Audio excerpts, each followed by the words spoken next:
மேடையில் இருக்கும் எல்லாமே குட் டே நினைக்கிறேன். உங்களுக்கும் அப்படி தான் இருக்கும்னு நினைக்கிறேன். எனக்கு என்றைக்குமே குட் டே தான். ஹாப்பியாக தான் இருக்கேன். அது காரணம் முழுக்க சினிமா தான், வேறு எதுவுமே கிடையாது. இந்த படத்தில் நான் நடித்ததை பற்றி சொல்லணும்னா, இந்த படத்தை பற்றி ஃபஸ்ட்டு சொல்லணும்னா ஒரு இன்ட்ரெஸ்டிங் படம் தான். பிரித்திவி நடிக்க கூட்டத்துலேருந்து இது வரைக்கும் இன்ட்ரெஸ்டிங்காக தான் போயிட்டுருக்கு. அப்படி தானே? சரி. ஸோ இந்த படம் வந்து ஆக்சுவலி ரொம்ப நல்ல கதை, எனக்கு ரொம்ப பிடிச்ச கதை. ஒரு நாள் நைட்டு நடக்கிற கதை.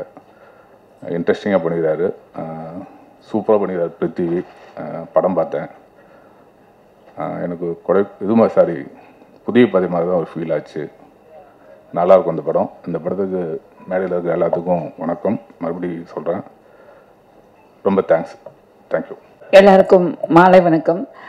இங்கே எங்களை வாழ்த்த வந்திருக்கிற சிறப்பு விருந்தினர்கள் அனைவருக்கும் வணக்கத்தை தெரிவிச்சுக்கிறேன். சோஷியல் மீடியா அண்ட் யூடியூப் எல்லாருக்கும் வந்திருக்கீங்க. உங்கள் எல்லாருக்கும் ரொம்ப ரொம்ப நன்றி. இந்த படத்தில் நான் வந்து ஒரு வித்தியாசமான கதாபாத்திரம் பண்ணியிருக்கேன். இது வரைக்கும் வந்து இவங்க சாரீ கட்டிட்டு சுடிதார் போட்டு ஒரு மாதிரியான கதாபாத்திரம் தான் பண்ணுவாங்கன்ற ஒரு இது இருந்தது. அதை வந்து இதில் பிரேக் பண்ணியிருக்காங்க. இயக்குனர் அரவிந்தன் அவர்களும் பிருத்வி சார் அவங்கள எல்லாமே சேர்ந்து எனக்கு ஒரு வித்தியாசமான ஒரு கதாபாத்திரம் கொடுத்துருக்காங்க. ஃபஸ்ட்டு இங்கே நான் கூப்பிடும்போது சுடிதாரில் தான் போயிருந்தேன்.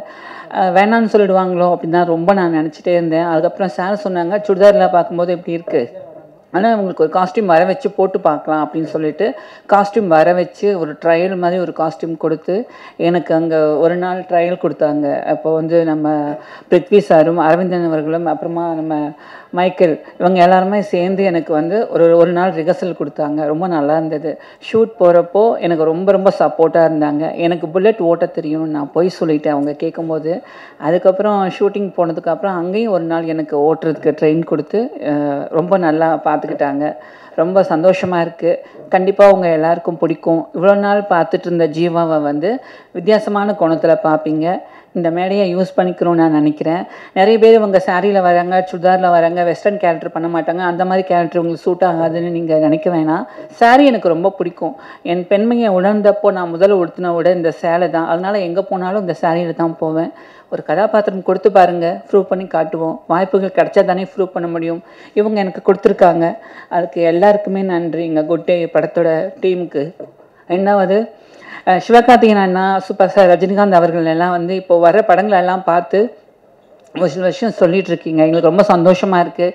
இந்த மாதிரி எங்கள் படத்துக்கும் நீங்கள் பார்க்கணுன்னு நினச்சிங்கன்னா எங்கள் படத்தோட பிஆர்ஓ டீமை கான்டாக்ட் பண்ணுங்கள் சார். ஏன்னா எனக்கு வந்து சொல்லணும்னு தோணுது. ஏன்னா நீங்கள் கொடுக்குற அன்பு வந்து நீங்கள் கொடுக்குற சப்போர்ட் எங்களுக்கு பெரிய சப்போர்ட்டாக இருக்கும். உங்களை எப்படி கான்டாக்ட் பண்ணுறதுன்னு தெரியல. நானும் ட்ரை பண்ணி பார்த்தேன். ஸோ சிவானா கூட நான் ரெமோன்னு ஒரு படம் ஒர்க் பண்ணியிருக்கேன். ரொம்ப நாளைக்கு அப்புறம் தர்பார் ரிலீஸ் ஆனதுக்கப்புறம் சிவானா வந்து அவங்க உதவியாளர்கிட்ட சொன்னாங்களா, நம்ம படத்தில் ஒர்க் பண்ண பொண்ணு தானே அப்படின்னு சொல்லிட்டு திரும்ப என்னை கூப்பிட்டுருந்தாங்க. நான் பார்க்க போக முடியல, எனக்கு அதுக்கப்புறம் வேலை இருந்தது. ஸோ இப்போது நான் அண்ணா கிட்ட கேட்குறேன், சிவகார்த்திகேயன் அண்ணா கிட்ட, நீங்கள் நிறைய படங்கள் பார்த்துக்கிட்டு எங்களுக்கு வந்து சப்போர்ட் பண்ணிகிட்ருக்கீங்க. சின்ன சின்ன படங்கள் புது படங்கள்லாம் வந்துட்டுருக்கு. எங்களுக்கும் நீங்கள் சப்போர்ட் பண்ணணும். ஒரு ரிக்வெஸ்ட்டாக நான் சொல்கிறேன். நீங்கள் பார்க்கணுன்னு ஆசைப்பட்டீங்கன்னா எங்கள் பிஆர்ஓ டீமை கான்டாக்ட் பண்ணுங்கள். அவங்க அதை அரேஞ்ச் பண்ணி தருவாங்க. மற்றபடி எங்களுக்கு சப்போர்ட் பண்ண எல்லாருக்கும் ரொம்ப நன்றி. ஒரு குட் டே, நியூ பிகினிங் உங்ககிட்டேருந்து எங்களுக்கு கிடைக்கும்னு நான் நம்புகிறேன். ஒரு புது முயற்சி பண்ணிவிட்டு நாங்கள் காத்துட்ருக்கோம். எல்லோரும் வர 27ஆம் தியேட்டரில் ரிலீஸ் ஆகுது, பாருங்கள், சப்போர்ட் பண்ணுங்கள். அப்புறம் இந்த படத்தில் கோவிந்த் வசந்தா அவர்கள் தான் மியூசிக் பண்ணியிருக்காங்க. இந்த படத்தில் சாங் வந்து கார்த்திக் நேத்ரா சார் எழுதியிருக்காங்க. இதில் அம்புலியும் ஆரோவும், மின்மினிய ராசாத்தி பிரதீப் குமார் சார் அவங்களும், ரெகானா பாப்பாவும் பாடியிருக்காங்க. ட்ரெண்ட் மியூசிக்கில் அவைலபிளாக இருக்குது. எல்லோரும் பாருங்கள், சப்போர்ட் பண்ணுங்கள். நன்றி, வணக்கம். Good day. இந்த படம் வந்து ஒரு நைட்டில் நடக்கிற கதை. ஸோ நைட்டில் தான் ஃபுல்லாகவே ஷூட் பண்ணோம். மோஸ்ட்லி இந்த டீமில் இருக்க எல்லாருமே ஃப்ரெண்ட்ஸு. ஸோ எந்த காம்ப்ரமைஸும் இல்லாமல் பெஸ்ட்டாக பண்ணியிருக்கோம் நம்புகிறோம். கம்மிங் 27th ரிலீஸ் ஆகுது. படம் பார்த்துட்டு உங்கள் சப்போர்ட் கொடுக்கணும். தேங்க்யூ. முதல் மேடை கொஞ்சம் லைட்டாக ஷூரிங் தான் இருக்குது. 3 வருஷம் பண்ணோம் இந்த படம். 3 வருஷம் கஷ்டப்பட்டு, எல்லோரும் வழக்கமாக சொல்கிறது தான், இருந்தாலும் 3 வருஷம் ரொம்ப பாடுபட்டோம். ரொம்ப சிம்பிளாக தான் ஆரம்பித்தோம். ரொம்ப பெரிய படம் இல்லை, ரொம்ப சின்ன படம், ரொம்ப அழகான படம். எங்களால் என்ன முயற்சி எடுத்திருக்கோமோ நாங்கள் போட்டிருக்கோம். ஒரு 3 நண்பர்கள் சேர்ந்து கதை இதுதான் எதுவும் ஃபிக்ஸ் பண்ணல. நம்ம லிரிக் ரைட்டர் கார்த்திக் நேதா அவருடைய அண்ணனோட கதையை ஒரு நாள் கேட்ட இயக்குனரும் தயாரிப்பாளரும் ஒரு லைன் ஒன்று சொன்னாங்க. அதை வச்சு டெவலப் பண்ணலாம், ஒரு நைட்டில் ட்ராவல் பண்ணலாம் அப்படின்ட்டு. ரொம்ப எங்களுக்கு மனசுக்கு நெருக்கமாக வந்திருக்கு. கண்டிப்பாக உங்களுக்கும் நெருக்கமாக இருக்கும். இது வந்து உங்களை என்டர்டெயினும் பண்ணும், உங்களை வந்து என்கேஜும் பண்ணும். ஒரு நைட் லைஃப் தான். நைட் லைஃப் நிறைய படம் பார்த்துருப்பீங்க. மெயினாக ஒன்று நாங்கள் ஒரு சின்ன முயற்சி பண்ணியிருக்கிறது அப்படின்னா, இன்டர்கட் இல்லாமல் நாங்கள் போயிருக்கோம். ஃபஸ்ட்டு படத்தோட முதல் ஒரு 2 நிமிஷம் மட்டும்தான் இன்டர்கட் இருக்கும், ஒரு ஆடியன்ஸ்க்கு ஒரு சின்ன ஒரு மூட் செட் பண்ணும் அப்படிங்கிறதுக்காக. அதுக்கப்புறம் அங்கே அதில் இன்டர்கட் எதுவும் இல்லை. இன்டர்கட் இல்லாமல் அந்த கேரக்டரை ஃபாலோ பண்ணுற மாதிரியான ஒரு திரைக்கதை தான் இருக்கும். இதில் மேக்ஸிமம் பார்க்கும்போது இந்த கேமரா வந்து ஒரு கேரக்டரையே ஃபாலோ பண்ணுறக்கும் பார்க்குற பார்வையாளர்களுக்கு இது வந்து ஒரு நைட் லைஃப் ஒருத்தனுடைய அப்படியே வாழ்க்கையை அவனுடைய தொடர்ந்து போகிற மாதிரியான ஒரு உணர்வு பார்வையாளர்கள் கிடைக்கும்னு நம்புகிறோம். சமூக பிரச்சனை இருக்குது, அட்ராசிட்டி இருக்குது, அழுகை இருக்குது, அப்பாவோட பாசம் இருக்குது, அன்பு இருக்குது. இந்த மாதிரியான கேரக்டர் நீங்கள் உங்கள் லைஃப்பில் ஒவ்வொருத்தரையும் நீங்கள் பார்த்துருப்பீங்க. இது வந்து வெறும் குடி மட்டும் கிடையாது. தயவு செஞ்சு அது மட்டும் அழுத்தி சொல்லணும்னு ஆசைப்பட்றேன் ஒரு எழுத்தாளராக. கண்டிப்பாக குடி மட்டும் கிடையாது. அந்த குடியால் பல மனநிலைகள் பல வாரியாக பல அடுக்குகளாக மாறும். அந்த மாதிரியான ஒரு பல அடுக்குகள் கொண்ட ஒரு கதாபாத்திரம் தான் இந்த கதையில் இருக்கிற சாந்தகுமார். எழுத்துக்கு வாய்ப்பளித்த என்னுடைய ப்ரொடியூசர், என்னோடய டைரக்டர், கிட்டத்தட்ட நானும் டைரக்டரும் காலேஜ் மேட்ஸ் தான். ஒரு என்எஸ்எஸ் கேம்பில் 2 பேரும் ஒரு ட்ரௌசரை மட்டும் மாட்டிக்கிட்டு கால் மேலே கால் போட்டு அப்படியே வெறும் தரையில் படுத்துட்டு, நீயும் நானும் ஒரு நாள் இதே மேடையில் பார்த்துப்பண்டா அப்படின்னு சொல்லிட்டு பேசிட்டு, ஸோ அதனால் எனக்கு எல்லாம் பிளாங்க் ஆகிடுச்சு. அதுதான் நிறைவேறின மாதிரி இருக்குது. அவர் தான் வந்து எனக்கு ப்ரொடியூசரை இன்ட்ரோ கொடுத்தாரு. எழுதுறா அவனால் முடியும் அப்படின்னு சப்போர்ட் பண்ணார். இவர்கிட்ட இயக்குனர் என் நண்பனாக இருந்தாலும் நிறையா அவர்கிட்ட இருந்தும் கற்றுக்கிட்டேன். உண்மை தான். எழுத்து பிழை கூட நான் கார்த்திக் நேதா அண்ணன்கிட்ட கற்றுக்கிட்டேன். எப்படி எழுதணுங்கிறது இவங்ககிட்ட தான் கொஞ்சம் கொஞ்சம் கற்றுக்கிட்டேன். சாரி, இயக்குனராக இருந்தாலும் என் ஃப்ரெண்டு மனசில் வச்சுக்காத. ஸோ எல்லாருமே பாருங்கள். ஒரு நல்ல ஒரு ட்ராவல் கிடைக்கும் உங்களுக்கு. வழக்கமாக இல்லாமல் ஒரு புதுசாக ட்ரை பண்ணுறோம் அப்படின்ட்டு எங்களுடைய ஃபுல்லாக எங்களுடைய உழைப்பை கொட்டியிருக்கோம். நீங்கள் தான் ரிசல்ட் சொன்னோம். வர ஜூன் 27 ரிலீஸ். கண்டிப்பாக எல்லோரும் தேட்டரில் போய் பாருங்கள், சப்போர்ட் பண்ணுங்கள். நல்ல படங்களுக்கு, சின்ன படங்களுக்கு நீங்கள் தான் சப்போர்ட் பண்ணணும். நன்றி, வணக்கம். அதான் என்னோடய வாழ்க்கையில் நடந்த சில அப்படின்னு சொல்லிட்டாங்க, அதனால் நான் சொல்லாமல் வேணாமா அப்படின்ட்டே இருந்தேன். அது கடந்த கால வாழ்க்கை எல்லாருக்குமே தெரியும், குடிகார வாழ்க்கை தான். அதனால் அதற்கு முன்னாடி நான் சில பேருக்கு இங்கே நன்றி சொல்லணும் அப்படின்னு நினைக்கிறேன். எல்லோருக்கும் வணக்கம். முதல்ல பாலாஜி தரணிதரன் அண்ணா இங்கே வந்ததுக்கு அவருக்கு ரொம்ப நன்றி. என்னோடய சினிமா பயணத்தை ரொம்ப ஆக்கப்பூர்வமாக தொடங்கி வச்சவர் அவர் தான். அவரோட ஒரு பக்க கதை எழுதும் போதெல்லாம் என்னை ரூமுக்குள்ளே போட்டு பூட்டிடுவார், வெளியே போனால் குடிச்சிருவேன் அப்படின்ட்டு.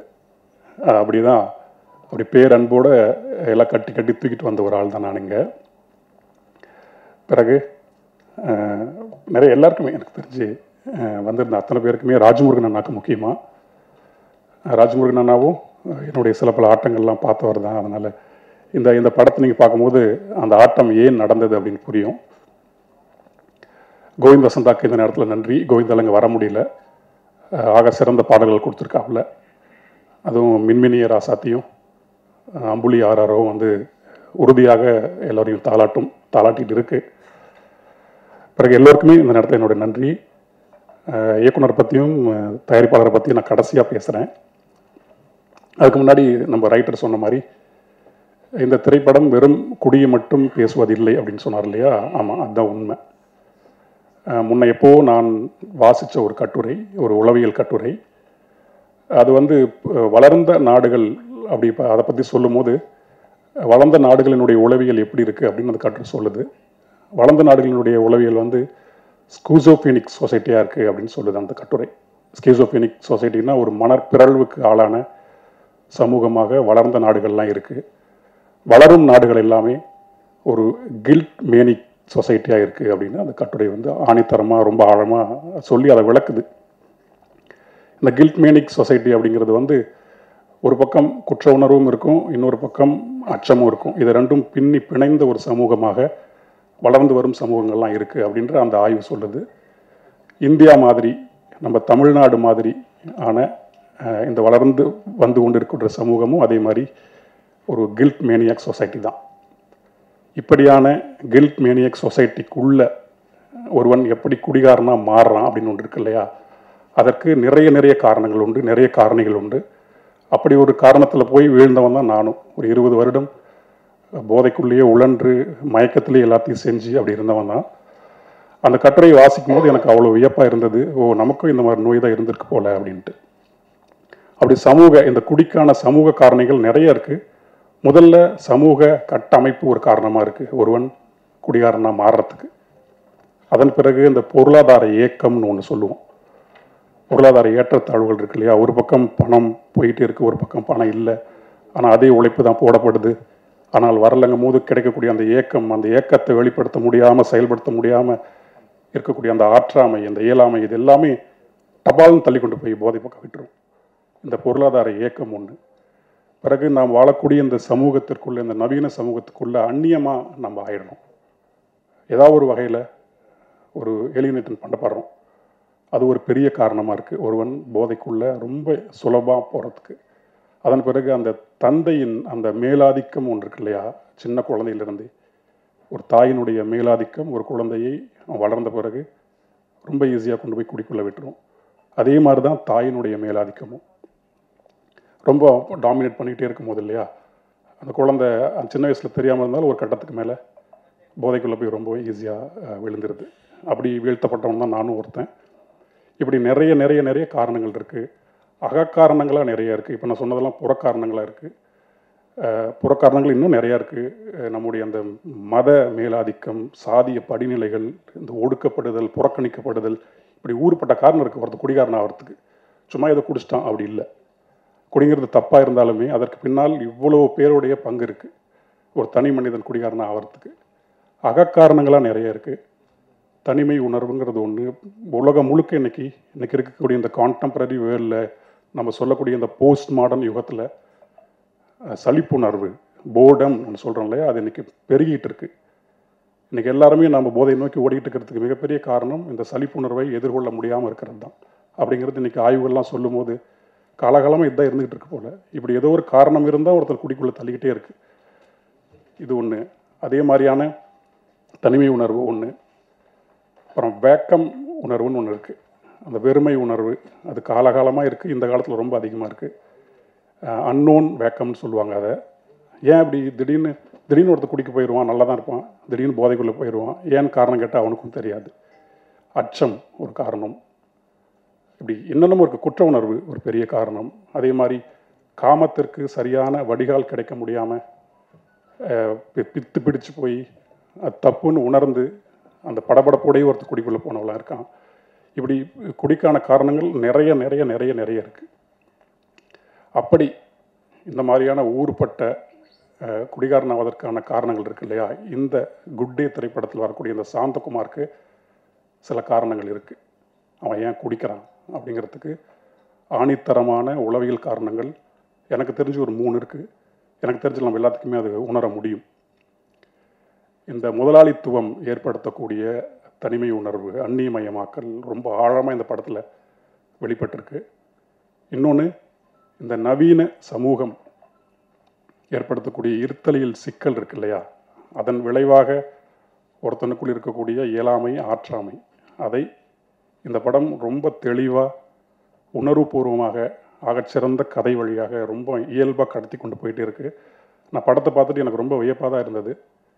வெறும் ஒரு குடிகாரன் ஒரு இரவு குடிக்க ஆரம்பித்தான், பகலில் மாறினான் அப்படிங்கிறது மாதிரி இல்லாமல் அதுக்கு அந்த பின்னப்பட்ட திரைக்கதை இருக்கு இல்லையா, ரொம்ப அழகாக இயக்குனர் அரவிந்த் அவர்களுக்கும் கதாசிரியர் மைக்கேலுக்கும் என்னுடைய மிகப்பெரிய நன்றி. அதுக்கு வெறுமனே ஒரு கொண்டாட்டமான ஒரு படமாக இல்லாமல் இந்த குடியை நியாயப்படுத்தவும் செய்யாமல் அது தப்பு அப்படிங்கிறது ரொம்ப ஆணித்தரமாக சொல்லி, ஆனால் அவன் குடிக்க போனதுக்கான காரணம் அவன் மட்டும் கிடையாது, பல பேர் இருக்காங்க அப்படிங்கிறது இந்த படத்தில் சொல்லி, ஒருத்தன் குடிக்கிறதுக்கு ஊறுப்பட்ட காரணம் இருக்கலாம், அவன் குடிக்க வேணாங்கிறதுக்கு அதே மாதிரி ஒரே ஒரு காரணம் அவனுக்கு நம்ம ஏற்படுத்தி கொடுக்கணும் அப்படிங்கிற ஒரு திரைப்படம் தான் இந்த திரைப்படம்.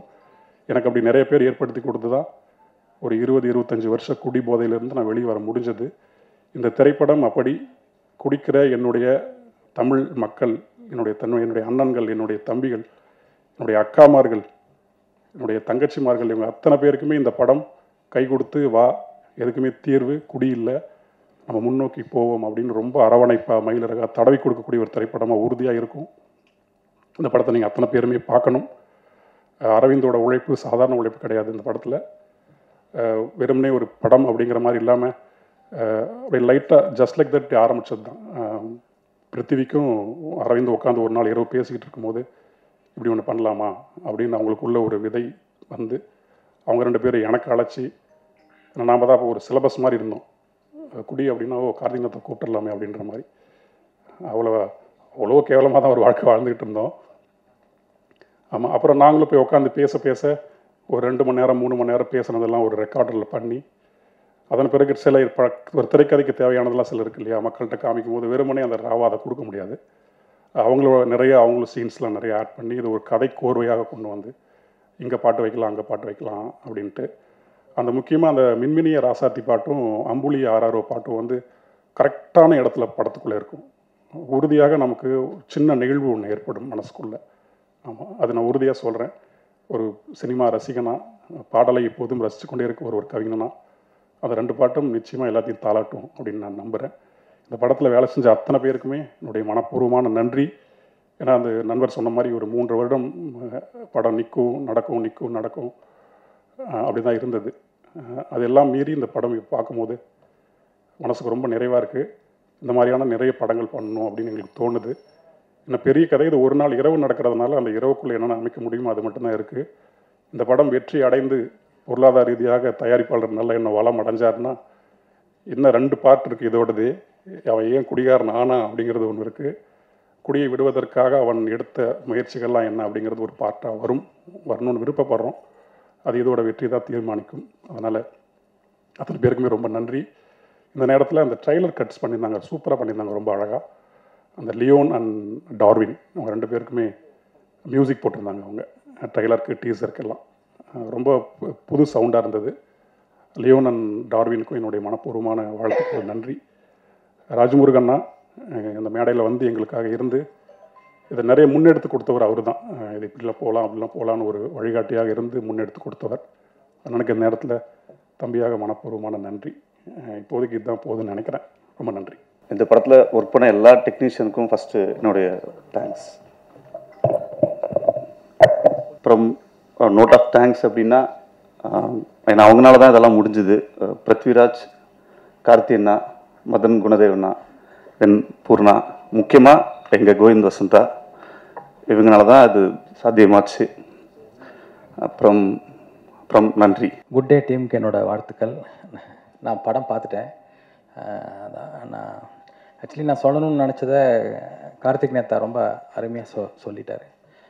அது இந்த படம் வந்து போதையை க்ளோரிஃபை பண்ணுற படம் கிடையாது. ஏன்னா அந்த போதையில் இருக்கிறவனோட பெயினும் அவனை சார்ந்தும் அவன் கூட இருக்கிறவங்கள அனுபவிக்கிற பெயின் அதை சொல்கிற படம் இது. எனக்கு வந்து இந்த இட்ஸ் அ ஒண்டர்ஃபுல் லைஃப்னு ஒரு படம் இருக்குது, ஃப்ராங்க் காப்ராவோட படம். ஒரு நாளில் நடக்கிற கதை.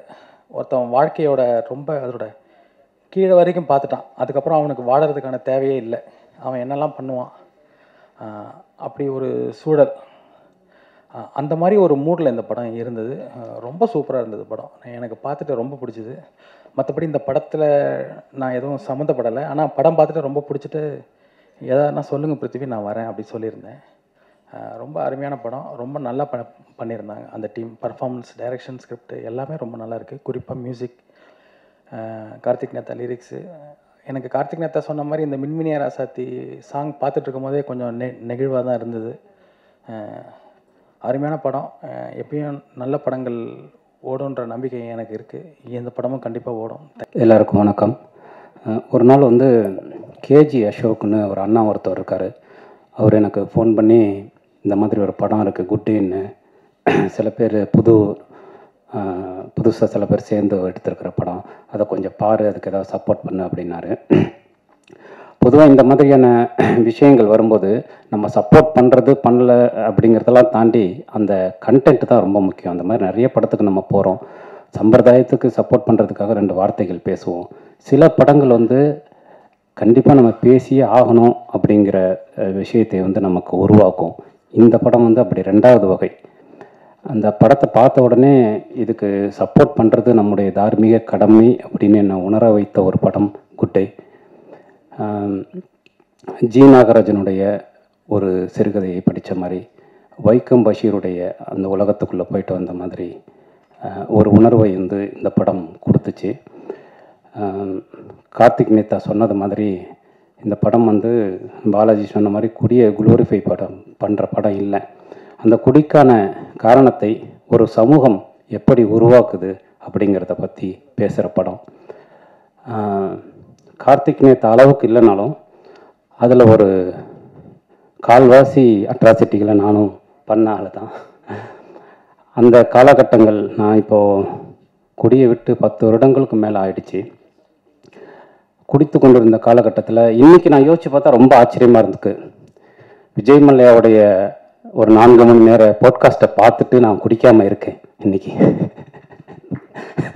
அப்போ எவ்வளோ பெரிய மன உறுதி வந்து நான் அடைஞ்சிருக்கேன் அப்படிங்கிறத நினைக்கும் போது எனக்கு ரொம்ப ஆச்சரியமாக இருக்குது. ஏன்னா ஒரு நாள் வந்து நம்முடைய வேலைகளை தவிர்த்துட்டு, நம்முடைய செயல்களை தவிர்த்துட்டு, நம்ம யூடியூப்லையும் ஊடகங்களையும் பயணம் பண்ணிவிட்டு அன்றைக்கு சாயங்காலம் குடிக்காமல் தூங்க முடியுமான்னு தெரியல. அப்படியான ஒரு சமூகத்தில் தான் நாம் வாழ்ந்துக்கிட்டு இருக்கோம். ஆனால் அதை தாண்டி ஏன் நான் இதை சொல்கிறேன்னா, நான் கடைசியாக குடித்த நாள் வந்து 2009 பிரபாகரன் இறந்ததாக தொடர்ந்து அந்த செய்தி வந்து கொண்டிருந்த அந்த நாள் தான் நான் கடைசியாக குடித்த நாள். அதுதான் என் வாழ்க்கையில் நான் அதிகமாக குடித்த நாள். அந்த இரவு வந்து அந்த பகலில் ஆரம்பித்து தொடர்ந்து தொலைக்காட்சிகள் அந்த செய்தி வந்துக்கிட்டே இருக்குது. ஒரு 30 வருடங்களுக்கு மேலான ஒரு மாபெரும் கனவு, ஒரு மாபெரும் போராட்டம் நம் கண்முன்னே வீழக்கூடிய, அதை பார்க்கக்கூடிய சக்தி வந்து உங்களைப் போலவே எனக்கும் இல்லை. அந்த நாள் வந்து அருளியல்னு நானும் சேர்ந்து மத்தியானத்துலேருந்து குடிச்சிக்கிட்டே இருக்கோம். அருளில் வந்து குடிச்சிட்டு தமிழகத்தின் அரசியலில், பத்திரிகைகளில், உயர் பொறுப்புகளில் இருக்கிறவங்களுக்கெல்லாம் ஃபோன் போட்டுக்கிட்டே இருக்கான் குடிச்சிட்டு. ஏதாவது வந்து இது உண்மையா, வேறு ஏதாவது நடக்குதா, ஏதாவது நடந்துருமா அப்படிங்கிறதை தெரிந்து கொள்ளக்கூடிய சூழலில் அன்றைக்கு முழுவதும் அன்னைக்கு நாங்கள் குடிச்சிட்டு யார் யாரை சந்தித்தோங்கிறது ஞாபகமே இல்லை. சீமான் அண்ணனை சந்தித்தோம், அப்படி வந்து நிறைய பேரை சந்தித்தோம் அந்த இரவில். வைகோ அவர்களுக்கு பேசணும், அப்படி நிறைய பேருக்கு வந்து பேசி அந்த இரவு முழுவதும் வந்து அந்த மறுநாள் விடிந்த பிறகு நான் அடைந்த மாபெரும் ஒரு குற்ற உணர்ச்சியின் பொருட்டாக நான் குடியை விட்டுவிட்டேன். அன்றிலிருந்து இன்று வரை நான் வந்து குடியை தொடுவதில்லை. ஏன்னா குடி வந்து நமக்கு மீண்டும் மீண்டும் குற்றுணர்ச்சியை மட்டுமே கொடுத்து கொண்டிருக்கிறது. இந்த சமூகத்தை பற்றி நாம் வந்து கவலைப்படலாம், இந்த சமூகம் நாங்கள் கொடுக்க அழுத்தத்தை பற்றி பேசலாம். ஆனால் சீர்திருத்தம் செய்வதற்கு செயல் மட்டும்தான் முக்கியம் அப்படிங்கிறது. அது எளிய செயலாக இருக்கலாம், வலிய செயலாக இருக்கலாம். அதுக்கு வந்து சைஸ் பெருசே இல்லை. சினிமாக்களையும் நான் அதை தான் தொடர்ந்து சொல்லிகிட்டே இருக்கேன். சின்ன படம் பெரிய படங்கிறது இல்லை, அது ஏற்படுத்தக்கூடிய தாக்கம் தான் முக்கியம். ஒரே ஒரு இதயத்தை ஒரு சினிமா மாற்றினால் அதுதான் பெரிய சினிமா அப்படின்னு நான் தொடர்ந்து சொல்லிக்கிட்டே இருக்கேன். அந்த மாதிரி நாம் செய்யக்கூடிய செயல்கள் தான், அது சிறியதாக இருந்தாலும் பெரியதாக இருந்தாலும், இந்த சமூகத்தை மாற்றுவதற்கான குறைந்தபட்ச அல்லது சக மனிதர்களை அன்பு செலுத்துவதற்கான குறைந்தபட்ச விஷயத்தை நாம் செய்ய வேண்டும். அதுதான் முக்கியம், குடி அல்ல என்பதை உணர்ந்த தருணத்திலிருந்து நான் குடியை விட்டுட்டேன். இந்த படமும் அதைத்தான் பேசுது. இந்த படத்தை பார்த்து முடிக்கும் போது அந்த எண்ணம் நமக்குள் உருவாக்குறது. அதனால வந்து உண்மையிலேயே ஒரு சிறந்த படத்தை பார்த்த விஷயத்தை வந்து இந்த படம் கொடுத்தது. நிச்சயமாக உங்களுக்கும் பிடிக்கும். நான் வந்து மலையாள சினிமாக்கள்லாம் பார்க்கும்போது, குறிப்பாக சமீபத்தில் கூட இந்த அடிகோஸ் அமிகோஸ்ன்னு சுராஜ் வெங்கமோடு நடித்த படத்தை எல்லாம் பார்க்கும்போது இந்த மாதிரியான படங்கள் வந்து ஏன் தமிழ் சினிமாவில் வர்றதில்லைன்னு யோசிச்சிருக்கேன். அதுக்கு முக்கியமான காரணமாக எனக்கு தோன்றது என்னென்னா, புதுசாக வர்ற படைப்பாளிகள்கிட்ட ஒரு இன்னோசென்ஸ் இருக்கும், ஒரு அறியாமை இருக்கும், ஒரு ஃபார்மேட்டை உடைக்கக்கூடிய ஒரு தன்மை இருக்கும். அதை எல்லாருமா சேர்ந்து கெடுத்துருவோம் அவங்க மேலே போடுற ப்ரெஷரில். அதனால தான் நிறைய சினிமாக்கள் வந்து அதோடைய ஒரிஜினலில் வர்றதில்லை அப்படின்னு நான் நினைக்கிறேன். இந்த படம் வந்து அப்படி இல்லாமல் ஒரு ஒரிஜினலான ஃபார்மேட்டில் வந்திருக்கு. அது வந்து ரொம்ப நல்லா இருக்கு. அது ரொம்ப அழகான ஒரு படமாக வந்திருக்கு. அப்புறம் நான் அந்த படம் பார்த்துட்டு ரொம்ப நல்லா இருக்கு படம், எனக்கு ரொம்ப பிடிச்சிருக்கு, அதனால நான் இந்த படத்தை பற்றி பேசுகிறேன், இந்த படத்துக்கு நான் சப்போர்ட் பண்ணுறேன்னு சொல்லும்போது பிருத்திவிராஜும் மைக்கேலும் வந்து தொடர்ந்து என்னை சந்திச்சுட்டே இருந்தாங்க. அந்த குரூவை பார்க்கும்போதே, அரவிந்தன் டைரக்டர் அந்த குரூவை பார்க்கும்போதே, சில பேரை பார்க்கும்போது நமக்கு தெரியும் இவங்களுக்கு ஏதாவது நல்லது நடந்துடணுங்கிற தவிப்பை வந்து நமக்கு அவங்க உருவாக்குவாங்க. அந்த மாதிரியான ஒரு குரூ இவங்க. கிட்டத்தட்ட 2-3 வருடங்களாக பாடுபட்டு இப்படியான ஒரு படத்தை உருவாக்கியிருக்காங்க. அதனால நிச்சயமா இந்த மாதிரியான படங்களுக்கு ஆதரவு அளிப்பது என்பது நம்முடைய கடமைன்னு நான் நினைக்கிறேன், ஊடகங்களுக்கான கடமைன்னு நான் நினைக்கிறேன். அதனால இந்த படத்தை வந்து நிச்சயமா உங்கள் படமாக எடுத்து கொண்டாடுங்கள் அப்படின்னு நான் கேட்டுக்கிறேன். கார்த்திக் நேத்தா வந்து நான் ரொம்ப வருஷமாக ஃபாலோ பண்ணிட்டு இருக்கக்கூடிய ஒரு நண்பன். அவருடைய வளர்ச்சிங்கிறது இன்னைக்கு ரொம்ப முக்கியமான ஒரு விஷயமா பார்க்குறேன். அவ்வளவு அழகான பொயட்டிக் சென்ஸ் உள்ள ஒரு மனிதர். நான் முத்துக்குமார் அண்ணனுக்கு அப்புறம் அந்த இடத்த வந்து ஒரு அந்த இடத்தை தொடக்கூடிய ஒரு மனிதனாக கார்த்திக் நேத்தா பார்க்குறேன். அவருடைய லைஃபோடைய ஒரு பீஸ் தான் இந்த படம். அதனால் இந்த படத்தில் பங்கெடுத்த அத்தனை பேரும், இதன் படத்தில் நடித்த எல்லோருக்கும், இந்த படத்தில் பங்கு கொண்ட தொழில்நுட்ப கலைஞர்கள் எல்லாருக்கும், சார்லாம் சூப்பராக நடிச்சிருந்தார் ஜெயமுருகன் சார்லாம், அப்படி எல்லோருக்கும், ஜீவா தோழர் எல்லாருக்கும் வந்து ரொம்ப அற்புதமான ஒரு விஷயத்து. கோவிந்த சந்தாவோட மியூசிக்கு ரொம்ப சிறப்பாக இருந்தது. அவர் இந்த படத்துடைய ஆன்மான்னே சொல்லலாம், அவருடைய இசையை, அந்த பாடலை. இந்த படம் வந்து நிச்சயமாக உங்களுக்கு ஒரு பெரிய தாக்கத்தை ஏற்படுத்தும். இந்த படம் சம்பந்தப்பட்ட அத்தனை பேருக்கும், இந்த படத்திற்கு சப்போர்ட் கொடுக்குற ட்ரீம் வாரியர்ஸ் அவர்களுக்கு, ஏன்னா அவங்க கை வைக்கிற ஒரு படம் வந்து என்றைக்குமே ஒரு சிறந்த படமாக இருக்கும். அது எல்லாம் சேர்ந்து இது மிகச்சிறந்த ஒரு வெற்றி படமாக அமைவதற்கு என்னுடைய வாழ்த்துக்களும் அன்பும். நன்றி. பத்திரிகை ஊடக நண்பர்கள் அனைவருக்கும் வணக்கம். படத்தை சப்போர்ட் பண்ணுறதுக்கு உறுதுணையாக இருந்து இவ்வளோ தூரம் முன்னெடுத்து கொண்டு வந்த ராஜமுருகன் சார், பாலாஜி தரணிதரன் சார் மற்றும் அது இல்லாமல் ஆஃப்லைன்லேயும் நிறைய உதவியர்கள் சப்போர்ட் பண்ணிகிட்ருக்காங்க. அவங்க எல்லாத்துக்கும் முதற்கல் வணக்கம். நியூமாங் பிக்சர்ஸ் தயாரிப்பில் வெளிவந்திருக்கும் படம் குட் டே. இதில் புதியவர்களோட கூட்டு முயற்சியில் இந்த படம் வந்திருக்கு. புதியவர்கள்னால் 96 பிரேம் சாரோட கிளாஸ்லேருந்து வந்தவங்க. டைரக்டர் அரவிந்துக்கு இது டெபியூ ஃபிலிம், அவருக்கு என்னுடைய வாழ்த்துக்கள். படத்தில் தயாரிப்பாளராகவும் ஆக்டராகவும் வந்திருக்கிற பிருத்திவிராஜ் ராமலிங்கம் அவர்களுக்கு என்னுடைய வாழ்த்துக்கள். அவரை தாண்டி கதை திரைக்கதை வந்து மைக்கேல் பூர்ணா பண்ணியிருக்காரு, அவருக்கு என்னுடைய வாழ்த்துக்கள் தெரிவிச்சுக்கிறேன். இதில் நடித்த அத்தனை கலைஞர்கள், அதாவது இப்போ நீங்கள் டிஓபி அண்ட் எடிட் பார்த்தீங்கன்னா டெக்னீஷியனாகவும் அவரோட மதன் குணதேவோட சப்போர்ட், அவருக்கு என்னுடைய வாழ்த்துக்கள். இந்த படத்துக்கு மிகப்பெரிய யானை பலம்னு சொல்லுவாங்களே, அந்த மாதிரியான ஒரு பலம் தான் மியூசிக்கும் லிரிசிஸ்ட்டும். கோவிந்த் வசந்தாவாக இருக்கட்டும், இது கார்த்திக் நேத்தா சாராக இருக்கட்டும், இது அவங்களுடைய ஒரு பெரிய பங்களிப்பு ரொம்ப முக்கியம். ஏன்னா புதியவர்களுக்கு வந்து இன்றைக்கி இந்த மாதிரியான ஒரு சப்போர்ட்டோட கதைக்களத்தோடு வரப்போ அதனோட ஒரு விநியோகிஸ்தமாக பார்த்தாலும் ஒரு பெரிய ஒரு இடத்துக்கு கொண்டு போகிறதுக்கு வழிவகுக்கும். இது ரொம்ப முக்கியம். அவங்களோட பங்களிப்புக்கு என்னோடய மனமார்ந்த வாழ்த்துக்களும் நன்றிகளும். அதை தாண்டி இந்த படம் குட் டே வந்து எதை நோக்கி போகுது அப்படின்னா கதைக்களம். இதில் நடித்த கொஞ்சம் பதட்டமாக இருக்குது. ஏன்னா புதியவர்களுக்கு வந்து நம்மளுடைய சப்போர்ட் ரொம்ப முக்கியம், அவங்கள கரெக்டாக கொண்டு போகணும் அப்படிங்கிறதுல ரொம்ப ரொம்ப முக்கியம். இந்த டீமுக்கு வந்து அதான் அந்த பதட்டம் தான் எனக்கு இருக்குது. எத்தனையோ மேடைகள் பார்த்துருக்கோம், இருந்தாலும் இந்த மேடை ரொம்ப முக்கியம். அதனால் திரும்பியும் அதை நினைவு கூறுகிற வேண்டிய சொன்ன. இதில் நடித்த விஜய் முருகன் சாராக இருக்கட்டும், போஸ் வெங்கட் சாராக இருக்கட்டும், ஜீவாவாக இருக்கட்டும், பக் சாராக இருக்கட்டும், இதில் உறுதுணையாக இருந்த அத்தனை கலைஞர்களுக்கும் ஒரு தடவை நன்றி தெரிவித்துக் கொள்கிறோம். குட் டே இந்த படம் வந்து 2 முக்கியமான விஷயத்த சொல்ல வருது. ஒரு முக்கியமான விஷயம் என்னென்னா, இந்த திரைப்படத்தின் கதைக்களம் பார்த்திங்கன்னா திருப்பூரில் நடக்கிற கதைக்களம். அந்த லொக்கேஷன் ஜியாகிரபிக்கலாக பார்த்திங்கன்னா நம்ம தென் மாவட்டத்திலேருந்து நிறைய பேர் வந்து ஊர் விட்டு வந்து அங்கே வந்து பிழைப்பு தேடி பஞ்சம் பிழைக்க வந்த ஒரு ஊர் தான் திருப்பூர் வந்து டாலர் சிட்டின்னு சொல்லுவாங்க. ஏன்னா அதில் இருக்கிற வணிகம் அவ்வளோ பெரியது. அதில் கிடைக்கிற ஆப்பர்ச்சுனிட்டி அவ்வளோ பெரியது. அங்கே வந்து வேலைக்கு வர்றவங்களுக்கு உண்டான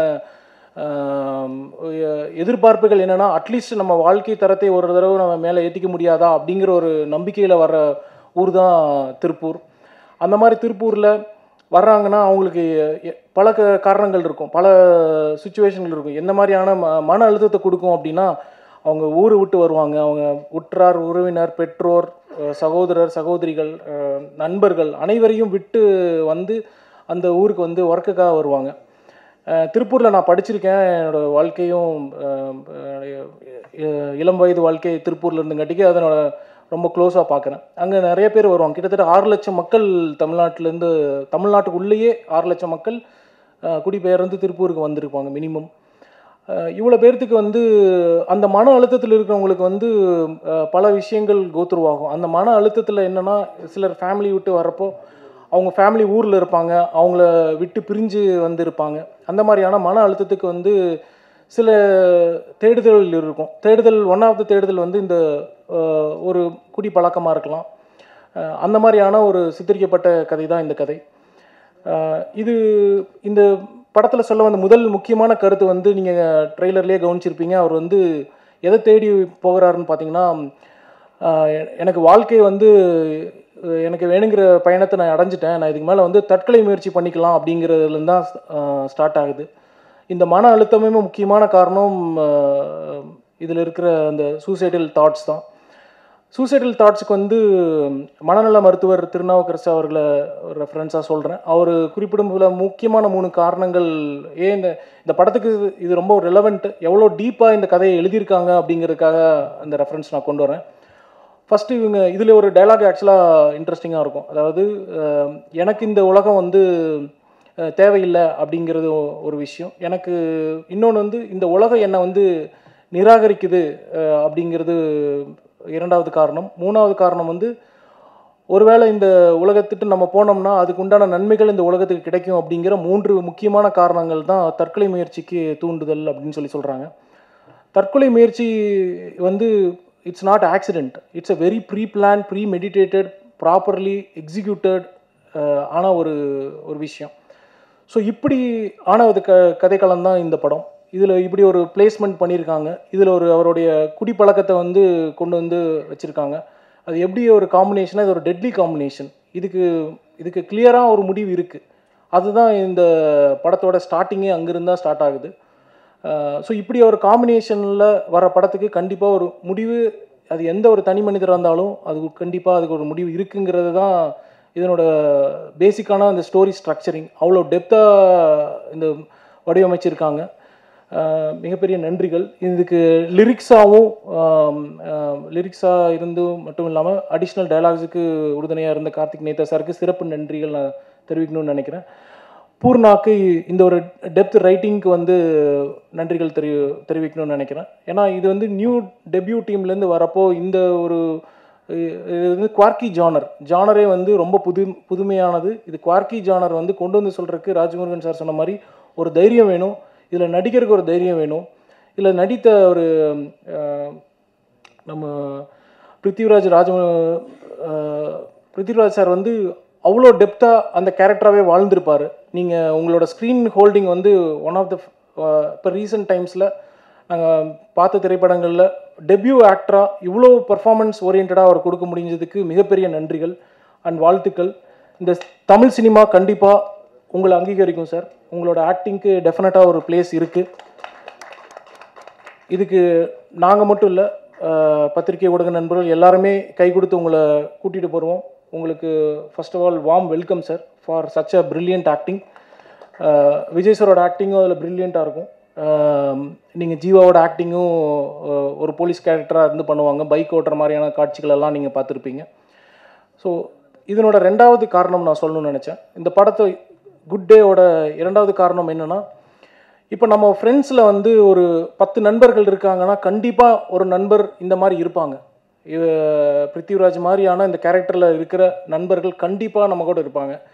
ஸோ இதுவே ஒரு பெரிய ரிலேட்டபிலிட்டி நம்மளுக்கு. கண்டிப்பாக நமக்கு கூட்டத்தில் ஒருத்தர் இருந்தாரே அப்படின்னு சொல்லி போட்டு அவங்களுக்கு நடந்த நல்ல விஷயமா இருக்கட்டும், கெட்ட விஷயமா இருக்கட்டும், அவங்க தேடி போன வழிகளாக இருக்கட்டும், அது சரி தவறுங்கிறத தாண்டி நம்மளால் ரிலேட் பண்ணிக்க முடியும். கண்டிப்பாக இந்த கரண்ட் ஜென்ரேஷன் எல்லாத்தாலையும் ரிலேட் பண்ணிக்க முடியும். ஜென்ரேஷன் தாண்டின ஒரு கதையாக தான் இந்த படம் இருக்குது. இந்த இரண்டு முக்கியமான காரணத்தினால தான் இந்த படத்தை நாங்கள் தேர்வு செஞ்சோம். கண்டிப்பாக இந்த படத்துக்கு உண்டான சப்போர்ட் எப்பவுமே இருக்குது. உங்களோட சப்போர்ட் எங்களுக்கு இருக்குது. முக்கியமான அந்த நம்பிக்கையில் வருகின்ற ஜூன் 27ஆம் தேதி திரைக்கு வருது. உங்களுடைய அன்பும் ஆதரவும் இந்த படத்துக்கு தேவை. இவர்கள் அனைவரும் புதியவர்கள். உங்களுடைய அன்பும் ஆதரவும் கண்டிப்பாக தேவை என்று தாழ்மையுடன் கேட்டுக்கொள்கிறேன். நன்றி, வணக்கம். சரி, அப்பா அம்மாவுக்கு ரொம்ப நன்றி. பத்திரிகையாளர்கள், நண்பர்கள், அண்ணன் ராஜமுருகன், பாலாஜன், விஜயமுருகன் சார் எல்லாருக்குமே ஒரு பெரிய தேங்க்ஸ். எனக்கும் இதுதான் முதல் மேடை. ரொம்ப நர்வஸாக தான் இருக்குது. மைண்டில் இருக்குது அப்படியே ஒரு ஃப்ளோவாக பேசுகிறேன். எனக்கு ஒரு ஆர்டரெல்லாம் பேச தெரியாது. ஃபஸ்ட்டு இந்த படம் ஆரம்பித்ததே வந்து ஒரு நல்ல ஒரு இதாக இருந்தது. நானும் அரவிந்தும் 7 ஸ்க்ரீன்ஸில் ஒர்க் பண்ணிகிட்டு இருந்தோம். ஒரு நல்ல சம்பளம், ஒரு படம்.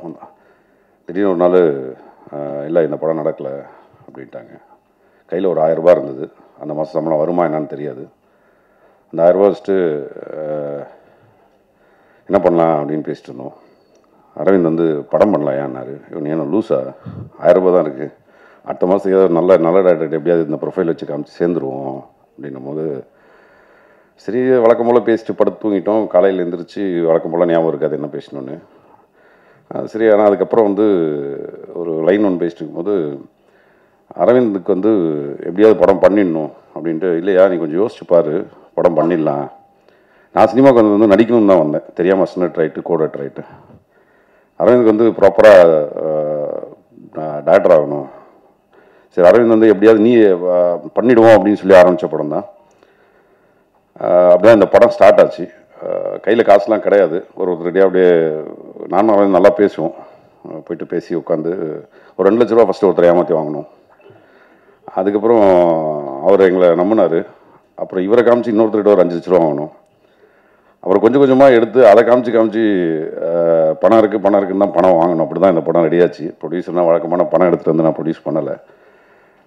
கிட்டத்தட்ட ஏமாத்திரம் மீன்ஸ் படம் பண்ணணும் அப்படின்ற ஒரு இது. நிறைய நடிகர்கள் வந்து எங்கள் மேலே ஒரு சின்ன நம்பிக்கை இருந்து வந்து ஃப்ரீயாக நடித்து கொடுத்தாங்க. பக்ஷன், விஜயமுருகன், நிறைய பேர். ஜீவாக்கெலாம் என்ன பேமெண்ட் போச்சான்னு கூட எனக்கு தெரில. நிறைய பேர் ஹெல்ப் பண்ணாங்க. ஸோ இப்படி படம் பண்ணலாம் அப்படின்ட்டு ஆரம்பிச்சுட்டு வந்து எங்களுக்கே தெரில. சரி, இப்போ ஸ்கிரிப்ட் உட்காந்து ஒரு லைன் பேசி ஸ்கிரிப்ட் பண்ணுவோம் அப்படின்ட்டு போய் உட்காந்து பேச ஆரம்பித்தோம்.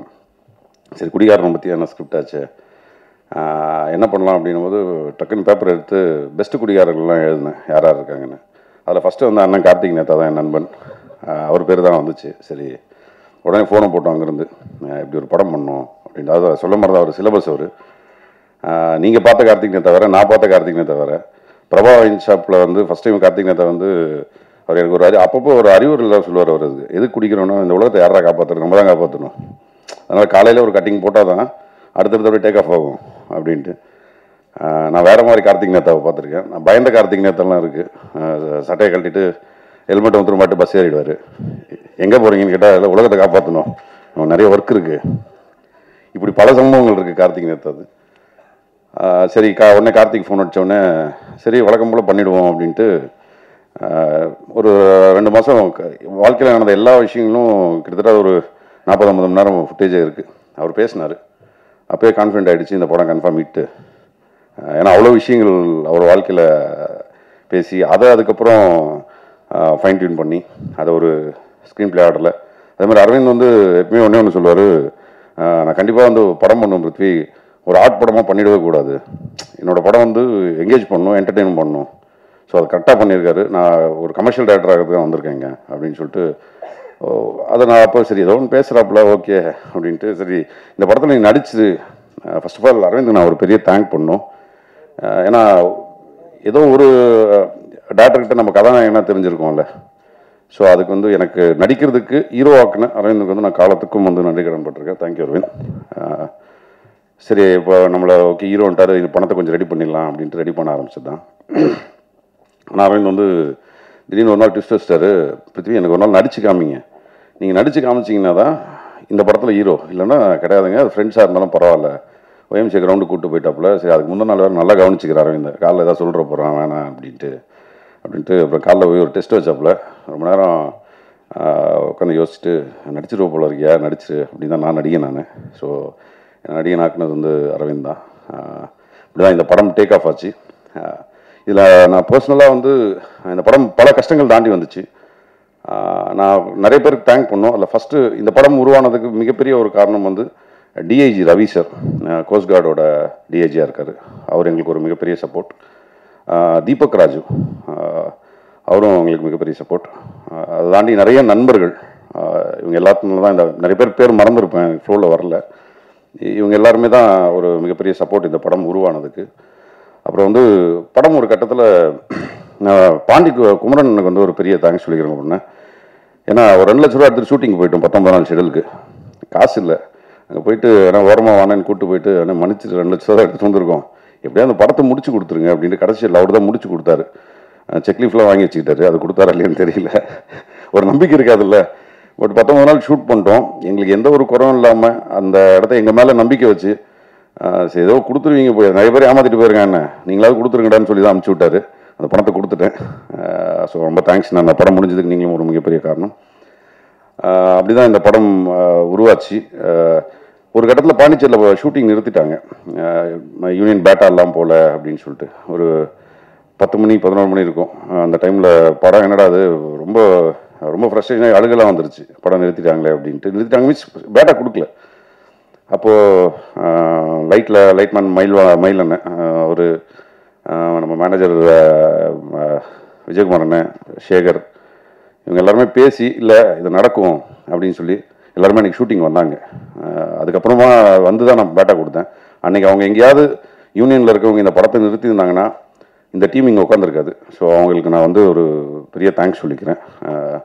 யூனியன் ஆட்கள் அன்றைக்கி எங்கள் டீம் மேலே வச்ச நம்பிக்கை ஒரு மிக முக்கியமான விஷயம். ஸோ இப்படி அந்த படத்தை எடுத்து முடிச்சிட்டோம். இது தாண்டி ஒருத்தர் ரொம்ப அவருக்கு நான் ஒரு பெரிய தேங்க்ஸ் சொல்லணும்னு நினைக்கிறது வந்து கோவிந்தசன் தான். இந்த சம்பளம் அதெல்லாம் எதுவுமே பேசல. அரவிந்த் நானும் போய் உட்காந்தோம், ஓகே நான் பண்ணுறேன் அப்படின்னு சொல்லி அதுக்கப்புறம் தான் பண்ணி கொடுத்தாரு. அவரோட சப்போர்ட், அவரோட பலம் வந்து இந்த படத்துக்கு வந்து மிகப்பெரிய ப்ளஸ். ஸோ இந்த படம் எடுத்து முடிச்சிடலாம் அப்படின்ட்டு அதுக்கப்புறம் நிறைய பிரச்சனைகள் வந்து இந்த படம் எடுத்ததுக்கு அப்புறம் இந்த படத்தை எப்படி வியாபாரம் பண்ணுறது என்னன்னு எங்களுக்கு எதுவுமே தெரியல. கிட்டத்தட்ட 42 ஷோ போட்டோம். நாங்கள் ஷோ போட்டவங்களாம் பார்த்தீங்கன்னா எல்லாம் வேறு வேறு வித்தியாச ஆட்கள்.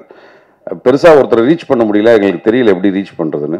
அப்போது எஸ்ஆர் பிரபு சாரோட டாக் ஒரு நாள் கவனித்தேன். அவர் ஒன்றுத்தில் பேசிகிட்டு இருந்தார் ஒரு மேடையில், படம் எடுக்கிறது முன்னாடி இதை எப்படி வியாபாரத்துக்கு என்னன்றது யோசிச்சிருங்க கொஞ்சம் அப்படின்னும் போது, சரி இவரை நம்ம பிடிச்சிருவோம் அப்படின்ட்டு நேராக அவரை போய் வழக்கம் போல் சார் ஒரு படம் எடுத்துருக்கணும் போது சரி பார்க்குறேன் அப்படின்னு சொல்லிட்டு குகன் சார் தான் எங்கள் படத்தை ஃபஸ்ட்டு பார்த்துட்டு உடனே ஃபோன் அடித்து அன்றைக்கி தை 1 என்ன படம் நல்லா இருக்கியா அப்படின்னாரு. குகன் சார் ரொம்ப தேங்க்ஸ், எங்கள் படத்தை ஃபஸ்ட்டு சர்டிஃபை பண்ணி அந்த படத்தை அதுக்கப்புறம் எஸ்ஆர் பிரபு சார் பார்த்தாரு. அவர் அதுக்கப்புறம் டீமில் ட்ரீம் வாரிஸில் எல்லாருக்கும் சொல்லி எல்லாருமே படம் பார்த்தாங்க. அப்படி தான் இந்த படம் கிட்டத்தட்ட நான் இந்த படம் பண்ணுறேன்.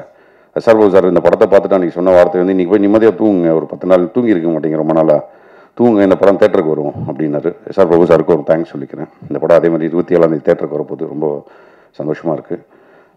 ஸோ இப்போ இந்த படத்தை எடுத்தாச்சு. இப்போ இந்த படத்தை எப்படி நமக்கு யாராவது ஒருத்தர்கிட்ட போட்டு காமிக்கணும் தான் பாலாஜன் ராஜமுருகன்லாம் படத்தை போட்டு காமிச்சோம்.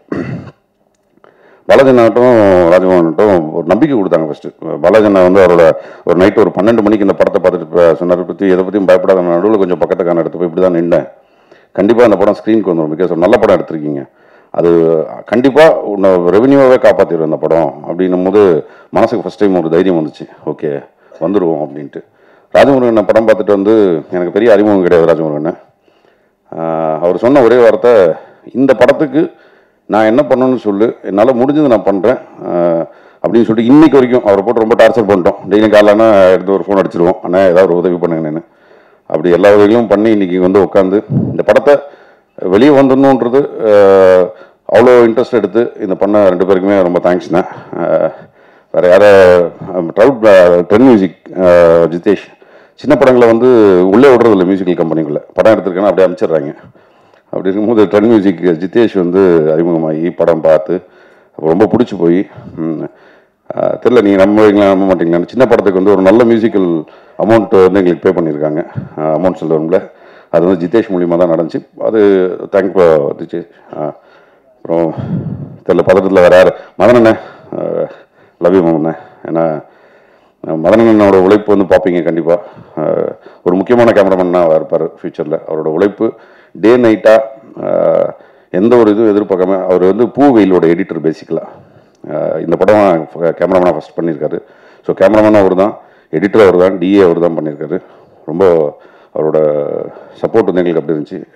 எங்களோட டைரக்ஷன் டீம் பர்டிகுலர்லி ராசாத்தி பிரபாகரன், மதன், அந்தோனி, இப்படி எங்கள் டீம் அவங்களோட உழைப்பு எல்லாருமே வந்து ஒரு ரூபா சம்பளம் இல்லைன்னா கூட அந்த படம் முடிக்கணுமேனு உழைச்சி கொடுத்தது வந்து இந்த படம் நல்லா வந்திருக்கிறதுக்கு ஒரு ரிசல்ட். சில பேர்களை மறந்துருப்பேன், பட் எல்லாரோட இதுவும் வந்து படம் ஒரு கட்டத்தில் நின்றதுக்கப்புறம் அதை தூக்கிட்டு வந்தது வந்து ஃப்ரெண்ட்ஸ் அண்ட் டெக்னீஷியன்ஸ் தான். அவங்களுக்கு ஒரு பெரிய தேங்க் பண்ணணும்னு நினைக்கிறேன். ஸோ இதான் மனசில் இருந்தது, இதுதான் அதான் பேசி முடிக்கணும். Thank you so much. படம் எல்லாருமே தேட்டரில் பாருங்கள், கண்டிப்பாக என்ஜாய் பண்ணுவீங்க, நல்லாயிருக்கும். நன்றி, வணக்கம்.